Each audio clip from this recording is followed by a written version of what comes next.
Hi, everybody. This is DeAndre Joshua.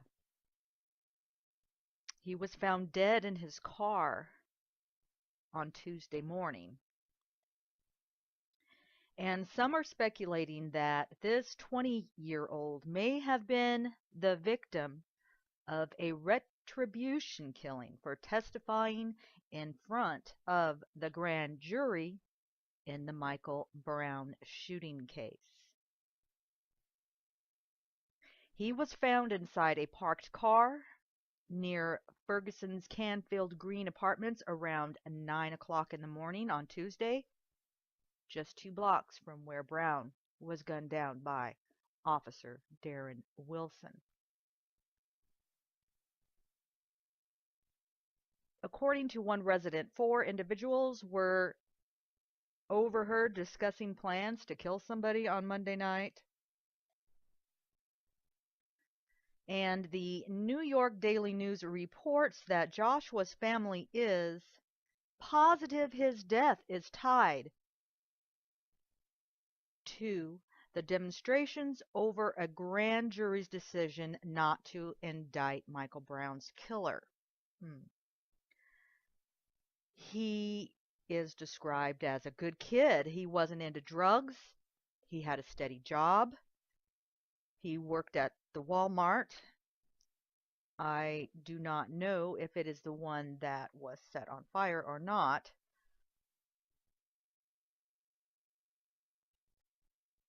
DeAndre Joshua 20 fits the social profile of an eyewitness who gave a police FBI statement and testified before the grand jury in the Mike Brown shooting case.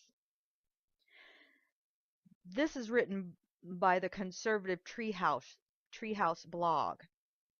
He was an employed black male with no history of drug use or illicit behavior. He was also a friend of Dorian Johnson, who is currently under protection. Do you think Dorian Johnson is currently under protection because they fear that Mike Brown supporters will come after him? No. He is under protection from retribution coming from elsewhere.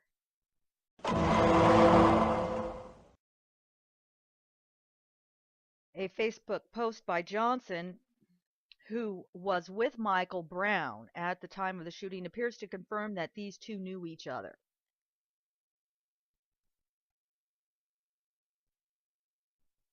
The blog also claims that many witnesses who gave testimony to the grand jury, which confirmed Officer Wilson's version of events, were threatened by local Canfield Greens community.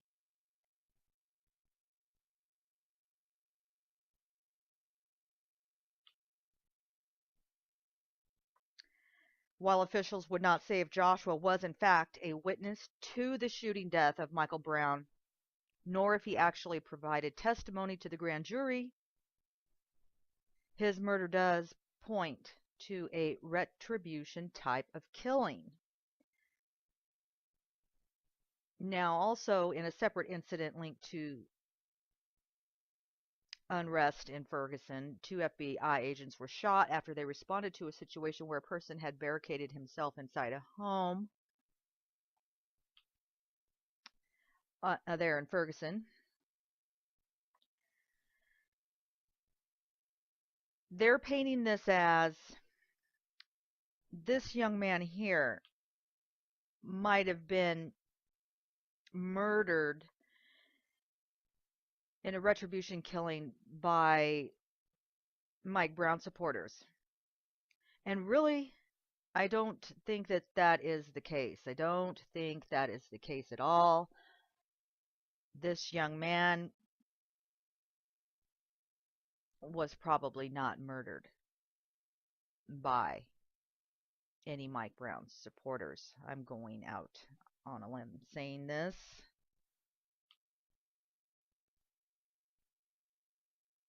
Just really, really suspicious. Break this news. Clean conscience because I know I did my job right. Joining us now with reaction, former New York City mayor and former Republican presidential candidate Rudy Giuliani. Mr. Mayor, good to see you tonight. Good to see you, Megan. Your reaction to what we just heard right there. Quite powerful. That would have been testimony in front of a jury that would have been very, very hard to convict this man. But here's the amazing thing. I read some of the testimony today.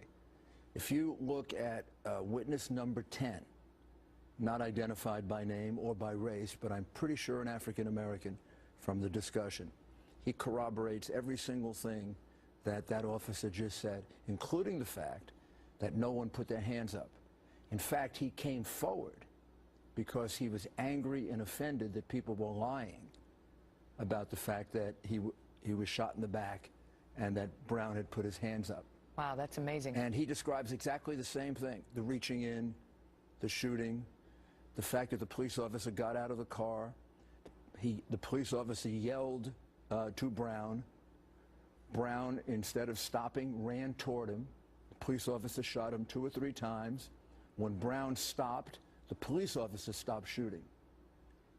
And all of a sudden, Brown put his head down and came at the police officer, he said, something like a bull, you know, with his head down, as if to come right into him. And that's when the fatal shots were probably shot into the...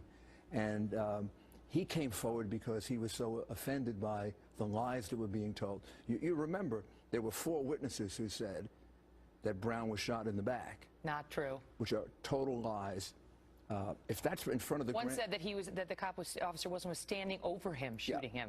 Totally untrue. Again, disproven completely by the autopsy and the forensics. I mean, I disagree with the prosecutor on only one thing.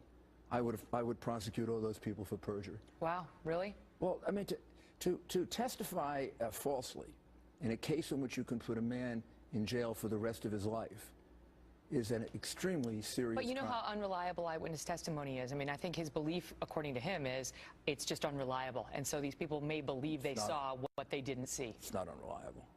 These are people who are friends of his. These are people who have an axe to grind.